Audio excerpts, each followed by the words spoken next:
Hello दोस्तों, नमस्कार। आप सभी का स्वागत है target classes with Harish sir में। इस वीडियो में हम हिंदी से रिलेटेड कुछ मोस्ट इंपॉर्टेंट 20 क्वेश्चन डिस्कस करेंगे जो आगामी DSSB जो एग्ज़ाम होता है DSSB का पेपर 1 उसके लिए और साथ साथ में सुपर टेट और टेट के लिए भी बहुत ही इंपॉर्टेंट होंगे।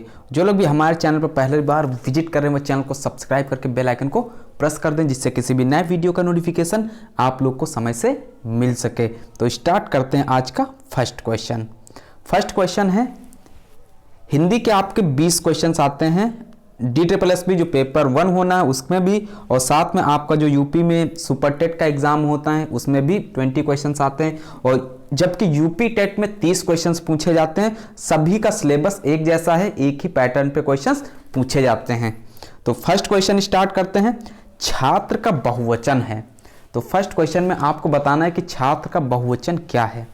छात्रों, छात्र, छात्राएं या फिर छाएं। राइट आंसर कौन सा ऑप्शन सही हो जाएगा, किस ऑप्शन के साथ में उत्तर रिलेट करेगा, आपको तुरंत बताना है कि उत्तर कौन सा राइट हो जाएगा। 20 में से 20 आपका स्कोर होना चाहिए हिंदी में।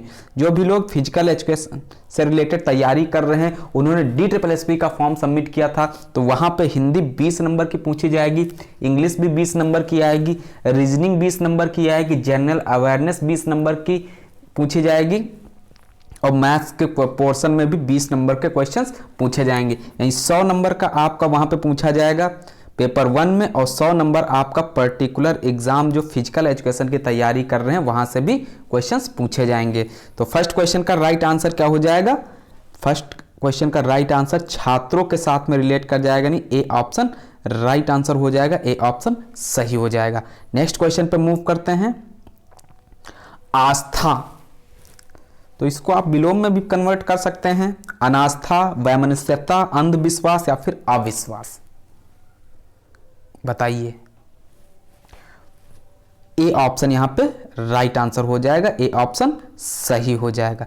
नेक्स्ट क्वेश्चन आपकी स्क्रीन पे है, क्वेश्चन नंबर 3। बाल का स्त्रीलिंग है, स्त्रीलिंग बताना है आपको। बालिका होगा, बाला होगा, बाली होगा या फिर बालिका होगा। यहां पे मात्राएं ध्यान रखिएगा, ये छोटी की मात्रा इसमें लगी है और इसमें बड़ी की मात्रा लगी है। जल्दबाजी में आपको गलत नहीं करना है। तो उत्तर किस ऑप्शन के साथ में रिलेट करेगा, स्त्रीलिंग बताना है। और ये भी ध्यान रखना ये ऑप्शन कंफ्यूज करने के लिए दिए गए हैं। उत्तर क्या हो जाएगा यहाँ पे राइट आंसर? बी ऑप्शन के साथ में रिलेट करेगा, बी ऑप्शन राइट आंसर हो जाएगा। नेक्स्ट क्वेश्चन आपकी स्क्रीन पे है, थर्ड, एक मिनट, हाँ ये 4th नंबर का क्वेश्चन देखेंगे आप। दुष्ट अपनी दुष्टता नहीं छोड़ता के लिए उचित लोकोक्ति है। A B C D, 4 option में से एक ऑप्शन आपको क्लिक कर देना है, कौन सा राइट आंसर यहां पे हो जाएगा। खिसियानी बिल्ली खंभा नोचे, बी ऑप्शन है गंगा गए तो गंगा दास, जमुना गए तो जमुना दास। सी ऑप्शन कबहू निरामिस होए न कागा और डी ऑप्शन जिस पत्तल में खाना उसी में छेद करना। दुष्ट अपनी दुष्टता नहीं छोड़ता है, इसके लिए बताना है आपको क्या होगा यहां पर राइट आंसर। तो उत्तर जो हो जाएगा आपका किस ऑप्शन के साथ रिलेट करेगा? 4 नंबर का सी ऑप्शन यहां पर राइट आंसर हो जाएगा। कबहू निरामिस होए न कागा के साथ में रिलेट करेगा, नहीं सी ऑप्शन राइट आंसर होगा। नेक्स्ट क्वेश्चन आपकी स्क्रीन पे आ रहा है, क्वेश्चन नंबर 5। बहुत इंपॉर्टेंट क्वेश्चन है, अलंकार से पूछा जाता है। जहां उपमेय व उपमान को सादृश्य का आभास सत्य मान लिया जाता है वहां पर कौन सा अलंकार होता है? भ्रांतिमान होता है, अतिशयोक्ति होता है, श्लेष होता है या फिर उत्प्रेक्षा होता है, बताइए। तो उत्प्रेक्षा की पहचान आपको पता होगी, यहां पे जो आना चाहिए जनु, जानो, मानो, मनु, मानो, इस तरीके से शब्द आते हैं वहां पर क्या होता है? उत्प्रेक्षा होता है। सी ऑप्शन में दिया हुआ श्लेष, यानी एक शब्द आए और उसके अर्थ क्या हो? भिन्न भिन्न हो, यानी चिपका हुआ। श्लेष मीन्स क्या होता है? चिपका हुआ होता है। तो वहां पे कौन सा अलंकार हो जाता है? श्लेष अलंकार हो सकता है। जबकि बी ऑप्शन जो दिया हुआ है अतिशयोक्ति, अतिशयोक्ति में क्या होता है? बढ़ा चढ़ाकर किसी भी बात को कहना। इसका एग्जाम्पल एक बताते हैं आपको, बिन पग चले सुने बिन काना। तो ये किससे रिलेट कर जाता है एग्जाम्पल, ये अतिशयोक्त से रिलेट कर जाता है। इसको इंग्लिश में भी आपके फिगर ऑफ स्पीच पूछा जाता है, उसमें हाइपरबोलिक फंक्शन होता है, अतिशयोक्त कहलाता है। तो फर्स्ट ऑप्शन आपका बच रहा है ए ऑप्शन, जहां उपमेय व उपमान को सादृश्य का आभास सत्य मान लिया जाता है, वहां पर अलंकार कौन सा हो जाता है, भ्रांतिमान हो जाता है, यानी ए ऑप्शन के साथ में रिलेट करेगा, ए ऑप्शन सही हो जाएगा। इसके कुछ पहचान होती है, जो वहां पे सेंटेंस उदाहरण लिखा होगा उसमें अगर आपका भ्रम दिख जाए, भ्रांति दिख जाए, जान दिख जाए, मान दिख जाए या फिर समझी दिख जाए, तो वहां पर कौन सा अलंकार रिलेट करेगा, भ्रांतिमान अलंकार रिलेट करेगा, भ्रांतिमान अलंकार होगा। नेक्स्ट क्वेश्चन पे मूव करते हैं। अभी तक आपके एक भी क्वेश्चन गलत नहीं होने चाहिए, 5 क्वेश्चन कंप्लीट हो चुके हैं। नेक्स्ट क्वेश्चन है, कृपण शब्द है, तत्सम तत्भव देशस विदेशस से भी एक क्वेश्चन पूछा जाता, चाहे तो सुपर टेट का एग्जाम हो, चाहे तो आपका DSSB का एग्जाम हो, या फिर अन्य किसी एग्जाम्स की आप तैयारी कर रहे हो, उसमें भी यहां से एक क्वेश्चन पूछा जाता है। किसी भी वनडे एग्जाम में जिसमें भी हिंदी पूछी जाती है वहां पे इस तरीके के क्वेश्चंस आते हैं। कृपण शब्द बताना है, क्या होगा, तत्सम होगा, अर्ध तत्सम होगा, देशज होगा या फिर तद्भव होगा, बताइए। तो ये क्या हो जाएगा, तत्सम हो जाएगा, यहां पे बी ऑप्शन राइट आंसर हो जाएगा, बी ऑप्शन सही हो जाए। अगर एक दे दिया जाए अग्नि, अग्नि का क्या होता है, आग होता है, तो यहां पे तत्सम कौन सा है और तद्भव कौन सा है, तो अग्नि क्या होगा, अग्नि हो जाएगा आपका तत्सम, और जबकि आग क्या हो जाएगा, आग हो जाएगा तद्भव। ये ध्यान रखिएगा, अग्नि अगर पूछा जाए, अग्नि बहुत पूछा जाता है, तो अग्नि हो जाएगा आपका तत्सम, जबकि आग हो जाएगा तद्भव। और देशज शब्द भी पूछ लिए जाते हैं कभी कभी, इसका आंसर तो बी ऑप्शन हो जाएगा। देशज शब्द क्या होते हैं, जो आम बोलचाल में यूज किए जाते हैं, जैसे लोटा, बाल्टी, ये सब क्या हो जाएंगे, देशज शब्द हो जाएंगे। राइट आंसर क्वेश्चन नंबर 6 का हो जाएगा बी ऑप्शन। नेक्स्ट क्वेश्चन आपकी स्क्रीन पे क्वेश्चन नंबर 7, नीचे लिखे वाक्यों में से कौन सा वाक्य सही है, सही वाक्य बताना है, वर्तनी शुद्ध यानी पूरा सेंटेंस आपका सही लिखा होना चाहिए। ABCD में से 4 ऑप्शन से आपको क्लिक करना है, कौन सा राइट आंसर हो जाएगा। उसकी आयु 30 वर्ष है इस समय, बी ऑप्शन है इस समय उसकी अवस्था 30 वर्ष है, सी ऑप्शन 30 वर्ष की अवस्था है इस समय उसकी, जबकि डी ऑप्शन दिया हुआ इस समय 30 वर्ष की अवस्था है उसकी। बहुत अच्छा क्वेश्चन है, क्या होगा इसका right answer, question number 7 B option उस राइट आंसर रिलेट करेगा, इस समय उसकी अवस्था 30 वर्ष, यानी बी ऑप्शन राइट आंसर हो जाएगा, बी ऑप्शन सही हो जाएगा। नेक्स्ट क्वेश्चन पे देखते हैं कौन सा क्वेश्चन दिया हुआ है, एक मुंह दो बात मुहावरे का अर्थ बताइएगा। क्वेश्चन नंबर 8, ये क्लास आप लोग की हिंदी की है, फिजिकल एजुकेशन की क्लासेस अपलोड हैं, 297 वीडियोस अपलोड की जा चुकी हैं। जिसने भी फिजिकल एजुकेशन से रिलेटेड वीडियोस नहीं देखी है, जो लोग TGT PGT की तैयारी कर रहे हैं, यूट्यूब पर सर्च करेंगे physical education by Pankaj sir, आपको सारी वीडियोज वहां पर मिल जाएंगी। यहाँ पे भी आपका वेटेज जो DSSB में होगा 20 मार्क्स का होगा, और सुपर टेट में भी 20 मार्क्स का हिंदी का वेटेज होगा। तो क्वेश्चन नंबर 8 है, एक मुंह दो बात मुहावरे का अर्थ बताना है। अत्यधिक बातें करना, अत्यधिक बातें करने वाले को क्या बोला जाता है, वाचाल बोलते हैं। बहुत कम बोलना, बहुत कम बोलने वालों को क्या बोलते हैं, कमेंट करके आप लोग बताइएगा। नेक्स्ट है अपनी बात से पलट जाना और बात बनाना, बताइए क्वेश्चन नंबर 8। तो ये होगा यहां पर अपनी बात से पलट जाना। यानी हिंदी को सभी लोग बहुत ही आसानी से सोचते हैं सब 20 में 20 मिल जाएंगे, लेकिन जल्दबाजी में क्वेश्चंस गलत होते हैं और बाद में पता चलता है आते हुए क्वेश्चंस गलत हो गए। इसलिए क्वेश्चंस को अच्छे से रीड करिएगा, उसके बाद आंसर क्लिक करिएगा, आपका राइट आंसर होगा। नेक्स्ट क्वेश्चन पे मूव करते हैं। नेक्स्ट क्वेश्चन आपकी स्क्रीन पे, शुद्ध वर्तनी का चयन करना है। आशीर्वाद बहुत पूछा जाता है, उज्जवल पूछा जाता है, ज्योत्सना पूछा जाता है। क्वेश्चन नंबर 9 का बताना है आपको, राइट आंसर क्या हो जाएगा। एक शब्द पुरस्कार भी पूछ लिया जाता है, पुरस्कार नहीं होता पुरस्कार होता है। 9 का बताना है आपको, राइट आंसर क्या होगा। गंधर्व, गंधर्व, गंधर्व या फिर गंधर्व, पढ़ने में एक जैसे आ रहे हैं लेकिन आपको वर्तनी लिखने में कौन सा राइट आंसर होगा वो बताना है। तो उत्तर आपका हो जाएगा यहाँ पे बी ऑप्शन के साथ में, बी ऑप्शन राइट आंसर हो जाएगा, बी उत्तर सही हो जाएगा। अतिशयोक्ति पूछ लिया जाता है लिखने के लिए, आपका आशीर्वाद भी बहुत आता है, उज्जवल पूछा जाता है, ज्योत्सना पूछा जाता है, और पुरस्कार आपको जो बोले जा रहे हैं ये सेंटेंस बहुत पूछे जाते हैं। इनको आप लोग प्रैक्टिस कर लीजिएगा लिखकर। जिसको भी नहीं आता, जिसको आता है उसको बहुत अच्छी बात है, उसका 1 नंबर कंफर्म रहेगा। इस तरीके के क्वेश्चन आएंगे एग्जाम में आपके। मृदुल का विलोम है और DSSB में माइनस मार्किंग है, ये ध्यान रखना है आपको। मृदुल का विलोम बताना है, सॉरी, एंटोनिम्स क्या होगा? रुद्र, कठोर, सुकुमार या फिर क्रश। क्वेश्चन नंबर है 10, उत्तर आपको क्लिक कर देना है, क्या होगा इसका राइट आंसर। तो मृदुल का विलोम क्या हो जाएगा? कठोर हो जाएगा, यानी बी ऑप्शन के साथ में रिलेट कर जाएगा, बी ऑप्शन राइट आंसर हो जाएगा, बी उत्तर सही हो जाएगा। और जिसको भी नोट्स प्राप्त करना होगा 28 फेब से नोट्स मिलने स्टार्ट हो जाएंगे। जो भी आपका पेपर 1 का सिलेबस है, इसके notes, hand written notes complete कर लिए जाएंगे। यहाँ पे बी ऑप्शन राइट आंसर हो जाएगा। नेक्स्ट क्वेश्चन 11 नंबर का, सुंदर लंबे केसों से युक्त नारी वाक्य के लिए एक शब्द है। थोड़ा सा टफ है लेकिन ज्यादा टफ भी नहीं है, आसान सा है। और टफ उसके लिए जिसको समझ में नहीं आया होगा। सुंदर लंबे केसों से युक्त नारी वाक्य के लिए एक शब्द बताना है। ABCD, केसधारी, बहुत से 99% बच्चों ने केसधारी क्लिक किया होगा, लेकिन ये क्या हो जाएगा? रॉन्ग हो जाएगा। राइट आंसर क्या हो जाएगा यहाँ पे? ए ऑप्शन के साथ में रिलेट करेगा, ए ऑप्शन सही हो जाएगा, केशनी हो जाएगा इसका राइट आंसर, ए उत्तर राइट हो जाएगा। नेक्स्ट क्वेश्चन आपकी स्क्रीन पे आ रहा है 12 नंबर का, पुनरीक्षण में कौन सी संधि है? संधि से कंफर्म रहता है, एक क्वेश्चन पूछा जाता है, चाहे जो एग्जाम हो जिसमें भी हिंदी का सिलेबस पूछा जा रहा है तो वहां पे संधि से रिलेटेड क्वेश्चंस बहुत पूछे जाते हैं।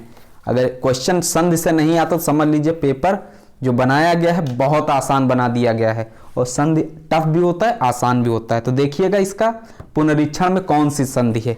तो संधि पहले पहचान लेते हैं, इसमें कौन सी हो जाएगी बताइए? गुण संधि होगी, यण संधि होगी, व्यंजन संधि होगी या फिर विसर्ग संधि होगी? तो पुनः, तो यहां पर D option, sorry, D option right answer हो जाए। विसर्ग की पहचान ये होती है विसर्ग संधि। व्यंजन में क्या लगा होता है? हलंत लिखा होता है, लगा होता है। जैसे राम लिखा है, जो लोग संस्कृत पढ़ते हैं उनको पता होगा, व्यंजन में हलंत लगा हो। जैसे फलम, ये फलम लिखा तो यहाँ पे हलंत हल्का सा लगा होता है, तो ये व्यंजन संधि की पहचान हो जाती है। विसर्ग संधि में 2 डॉट बने होते हैं, जो डेसिमल जिसको बोलते हैं, ठीक। सच डैट भी बोला जाता है, अनुपात मैथ्स में। अब यहां से क्वेश्चन क्या पूछा जाता है ये तो आप लोग समझ गए, जान गए क्या होता है, आता भी होगा। लेकिन संधि कितने प्रकार की होती है? तो संधि होती है 3 प्रकार की। कौन कौन सी? एक होती है आपका स्वर संधि, दूसरी कौन सी होती है? व्यंजन संधि, और एक कौन सा होता है? विसर्ग संधि, जो आपके क्वेश्चन में लिखा हुआ है। यानी स्वर, व्यंजन और विसर्ग, ये 3 संधियां होती हैं। और तीनों में आपको व्यंजन का पता होगा, हलंत यूज होता है। आपकी विसर्ग में क्या होता है? सच डैट यानी अनुपात का साइन लगा होता है। और जबकि स्वर संधि होते हैं, इसके भी कुछ भेद होते हैं। कौन कौन से होते हैं? स्वर में आ जाता है आपका दीर्घ स्वर संधि, गुण स्वर संधि, यण संधि, अयाद संधि, वृद्धि संधि, पूर्व रूप संधि और एक पद रूप संधि, पर रूप संधि आते हैं। तो यहां पे आप इसको ध्यान रखिएगा, स्वर संधि, व्यंजन संधि, विसर्ग संधि, क्योंकि संधियों से रिलेटेड जब टॉपिक दिया जाएगा वहां पे विद एग्जांपल आपको पूरा क्लियर कर दिया जाएगा। नेक्स्ट क्वेश्चन आपकी स्क्रीन पे आ रहा है, क्वेश्चन नंबर 13, स्त्रीलिंग शब्द का चयन करें। इस तरीके के शब्दों को तुरंत पढ़ के आप सेंटेंस एक बना दीजिएगा, आपको पता चल जाएगा राइट आंसर क्या होगा। स्त्रीलिंग शब्द का चयन करना है। तो पहला ऑप्शन है भीड़, तो भीड़ का सेंटेंस बनाइएगा, बसों में बहुत भीड़ होती है, या फिर मेले में भीड़ थी बोला जाएगा ना, तो वहां पे मेले में भीड़ था नहीं बोला जाएगा। तो यहां पे राइट आंसर क्या हो जाएगा? ए ऑप्शन के साथ रिलेट कर जाएगा। स्त्रीलिंग पूछा गया था तो ए ऑप्शन राइट आंसर हो जाएगा, ए ऑप्शन सही हो जाएगा। नेक्स्ट क्वेश्चन आपकी स्क्रीन पे आ रहा है, 14 नंबर का क्वेश्चन है, स्त्रीलिंग शब्द का चयन करें। स्त्रीलिंग पुल्लिंग से रिलेटेड एक क्वेश्चन पूछा जाता है, वचन से रिलेटेड भी पूछा जाता है, एक वचन बहुवचन से रिलेटेड ध्यान रखिएगा। उपसर्ग प्रत्यय से भी क्वेश्चंस आते हैं, समास से क्वेश्चन पूछा जाएगा, आपका संधि विच्छेद से पूछा जाएगा, मुहावरे लोकोक्तियों से क्वेश्चन आता है। यानी 20 क्वेश्चंस 20 चैप्टर्स को कवर करेंगे और गद्यांश से भी 2 क्वेश्चंस आपको देखने के लिए मिलेंगे एग्जाम में। सेम पैटर्न यही आप जो हिंदी में इसको इंग्लिश में कर दीजिएगा, वहां पे संधि विच्छेद नहीं होता, वहां पे प्रीफिक्स सफिक्स दे दिया जाता है, सिंगुलर नंबर प्लूरल नंबर दे दिया जाता है, मैस्कुलिन जेंडर होता है, फेमिनिन जेंडर होता है, पूरा सिलेबस आपको वहां पे कवर कराया जाएगा। क्वेश्चन नंबर 14 देख लेते हैं क्या है। स्त्रीलिंग शब्द का चयन करके बताना है। चिट्ठी, पहले को सेंटेंस बना देते हैं। चिट्ठी क्या है? लिखी जाती है। लिखा जाता है, चिट्ठी लिखा जाता है नहीं, तो लिखी जाती है, तो ए ऑप्शन ही मिल गया, तो ए ऑप्शन राइट आंसर हो जाएगा। बाकी आप सेंटेंस बना के देखिएगा, ए ऑप्शन सही हो जाएगा। नेक्स्ट क्वेश्चन आपकी स्क्रीन पे आ रहा है, क्वेश्चन नंबर 15। 1 मिनट। लाल चेहरा है नहीं फिर लाल किसके में अलंकार बताना है। इसमें कौन सा अलंकार होगा बताइए। अलंकार से भी एक क्वेश्चन आता है, तो यहां पे अलंकार से एक क्वेश्चन लिया गया है, तो इसमें बताइएगा कौन सा अलंकार हो जाएगा। पहले तो बात कर लेते हैं अलंकार होते कितने प्रकार के हैं। तो अलंकार आपके हो जाएंगे 2 टाइप के, एक शब्दा अलंकार, दूसरा अर्था अलंकार। पहला क्या हो जाएगा? शब्दा अलंकार, और एक कौन सा हो जाएगा? अर्थालंकार। ठीक, अर्थालंकार हो गया। शब्दा अलंकार में पार्ट कौन कौन से होते हैं? पहला अनुप्रास, दूसरा यमक, तीसरा आपका श्लेष हो जाएगा, चौथे नंबर पे वक्रोक्ति हो जाएगा, 5वें नंबर पे विप्सा हो जाएगा। और इसी में शब्दा अलंकार में ही अनुप्रास को भी डिवाइड किया गया कितने भागों में? 5 भागों में। वो कौन कौन से हैं? आपका पहला है छेकानुप्रास, दूसरा होता है लाटानुप्रास, तीसरा कौन सा होता है? वृत्त्यानुप्रास, चौथा होता है अंत्यानुप्रास, और 5वां आपका क्या होता है?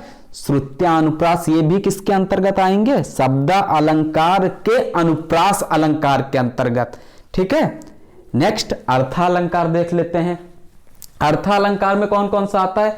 आपका उपमा अलंकार, रूपक अलंकार, उत्प्रेक्षा अलंकार, अतिशयोक्ति, अन्योक्ति, संदेह अलंकार, भ्रांतिमान, दीपक, विभावना, अप्रस्तुत या फिर प्रशंसा जिसको बोलते हैं, विरोधाभास और मानवीकरण। बहुत इंपॉर्टेंट है। जो अनुप्रास, यमक, श्लेष, उत्प्रेक्षा, रूपक, उपमा इतने आप लोग पढ़ते थे, लेकिन अलंकार का भी टॉपिक थोड़ा सा बड़ा है, तो यहां से भी क्वेश्चंस पूछे जा सकते हैं, क्योंकि जिस तरीके से प्रेजेंट टाइम में एग्जाम का स्तर बढ़ाया गया है। तो इस क्वेश्चन का राइट आंसर देख लेते हैं क्या होगा। लाल चेहरा है नहीं फिर लाल किसके। तो यहां पे आपने देखा यमक अलंकार के साथ में रिलेट कर जाएगा, यमक अलंकार हो जाएगा इसका राइट आंसर। इसमें पहचान क्या होती है? जैसे आपने एक एग्जाम्पल बहुत पढ़ा होगा, कनक कनक ते सौगनी। तो कनक कनक के वहां पे 2 बार कनक आया, नहीं एक से ज्यादा बार जब आता है, तो वहां पर कौन सा अलंकार होता है? यमक अलंकार होता है। और उसके अर्थ भी क्या होते हैं? भिन्न भिन्न होते हैं, अलग अलग होते हैं। तो यहां पे यमक हो जाएगा, लाल चेहरा है नहीं फिर लाल किसके। और आपका ऊपर एक दिया हुआ श्लेष। श्लेष अलंकार अभी हमने बताया है, एक शब्द के अनेक अर्थ, यानी शब्द एक बार आया हो लेकिन उसके अर्थ क्या हो? अनेक हो। तो वहां पर कौन सा अलंकार होता है? श्लेष। और श्लेष मीन्स होता क्या? चिपका हुआ। नेक्स्ट है अनुप्रास। बहुत आप लोग आसान है, ज्यादा जानते होंगे अनुप्रास के बारे में। यहाँ पर एक ही वर्ण की आवृत्ति बार बार होती है, जैसे चारु चंद्र की चंचल किरणें, जिसमें 4 वर्ण की आवृत्ति क्या है? बार बार हो रही है। और रूपक अलंकार क्या होता है? रूपक अलंकार, इसमें पहचान ये होती है, डैश लगा होता है, लेकिन कुछ अपवाद भी हैं, जैसे चरण कमल बंदो हरिराई। जैसे चरण कमल बीच में कौन सा डैश का योजक चिन्ह आ जाता है, तो वहां पे रूपक अलंकार हो जाता है। तो इस क्वेश्चन का राइट आंसर आपने देख लिया, बी ऑप्शन हो जाएगा, बी उत्तर सही हो जाएगा। क्वेश्चन नंबर आपकी स्क्रीन पे आ रहा है 16। हिमालय का पर्यायवाची है। हिमालय का पर्यायवाची बताना है, और स्कोरिंग भी करते जाइएगा, आपके 20 में से कितने क्वेश्चंस राइट हो रहे हैं। तो हिमालय का पर्यायवाची हिमगिरि, पाणी, पट, कुरंग। आंसर हो जाएगा आपका ए, हिमगिरि हो जाएगा, यानी ए ऑप्शन राइट आंसर हो जाएगा, ए उत्तर सही हो जाएगा। और हिमालय में आपको संधि बतानी है, क्योंकि पर्यायवाची तो सबको पता हो गया, ए हो जाएगा, लेकिन संधि आपको बतानी कि हिमालय में कौन सी संधि होगी, और आपको संधि विच्छेद करके भी बताना है कमेंट के माध्यम से। नेक्स्ट क्वेश्चन आपकी स्क्रीन पे आ रहा है 17 नंबर का, खरी मजूरी चोखा काम का अर्थ है, इसका अर्थ बताना है। क्वेश्चन नंबर 17, लोग मजदूरी की परवाह करते हैं, कार्य की नहीं। बी ऑप्शन है पूरी मजदूरी देने पर अच्छा कार्य होता है। सी ऑप्शन है सामान्य कार्य के अधिक पैसे मांगना। डी ऑप्शन बिना काम के दौलत चाहना। क्वेश्चन नंबर 17 आंसर तुरंत आना चाहिए, आपका गलत नहीं होना चाहिए। तो खरी मजूरी चोखा काम, पूरी मजदूरी देने पर क्या होता है, अच्छा कार्य होता है। कम मजदूरी देकर देखिएगा काम कैसा होता है। लेकिन क्वेश्चन के अकॉर्डिंग राइट आंसर क्या हो जाएगा, बी ऑप्शन रिलेट कर जाएगा, बी उत्तर सही हो जाएगा। क्वेश्चन नंबर 18, कव इत्री का पुल्लिंग। पहले तो आप इसमें वर्तनी में भी क्वेश्चन पूछ लिया जाता है, कवयित्री लिख के दे दिया जाता है। जो लोग सुपर टेट टेट की तैयारी कर रहे हैं, टेट में क्वेश्चन आया हुआ है, और आपने अगर DSSB का प्रैक्टिस सेट सॉल्व किया तो वहां पे भी आपने ये क्वेश्चन देखा होगा शुद्ध वर्तनी के में। कवयित्री का पुल्लिंग बताना है, बहुत आसान क्वेश्चन था। सी ऑप्शन राइट आंसर हो जाएगा, सी ऑप्शन सही हो जाएगा। क्वेश्चन नंबर आपकी स्क्रीन पे आ रहा है 19, कर्म का चिन्ह है, बताइए। ने से द्वारा को या को के लिए हेतु, कर्ता ने कर्म को, तो यहां पे राइट आंसर क्या हो जाएगा, ABCD में से सी ऑप्शन के साथ में रिलेट कर जाएगा, सी ऑप्शन राइट आंसर हो जाएगा। और आज की इस वीडियो का नेक्स्ट क्वेश्चन आपकी स्क्रीन पे आ रहा है क्वेश्चन नंबर 20, तालव्य व्यंजन कौन सा है, बताइएगा। तालव्य व्यंजन ट ठ ड ढ च छ ज झ त थ द ध या फिर प फ ब भ। क्वेश्चन नंबर 20 लास्ट क्वेश्चन, यहां से वर्णों का उच्चारण भी आपको क्लियर कर देते हैं क्या होगा इसका राइट आंसर, पहले तो आपको बताना है। क्वेश्चन नंबर 20 का राइट आंसर क्या हो जाएगा, च छ ज झ।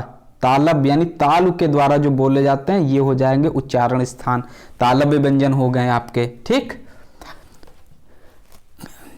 टा ठा डा ढा ये जो दिया हुआ है ये किसके द्वारा बोले जाते हैं, मूर्धा के द्वारा बोले जाते हैं। किसके द्वारा, मूर्धा के द्वारा बोले जाते हैं। और मूर्धा में आप ये भी ध्यान रखिएगा, टा ठा ड ढ अड़ा र और श जो ये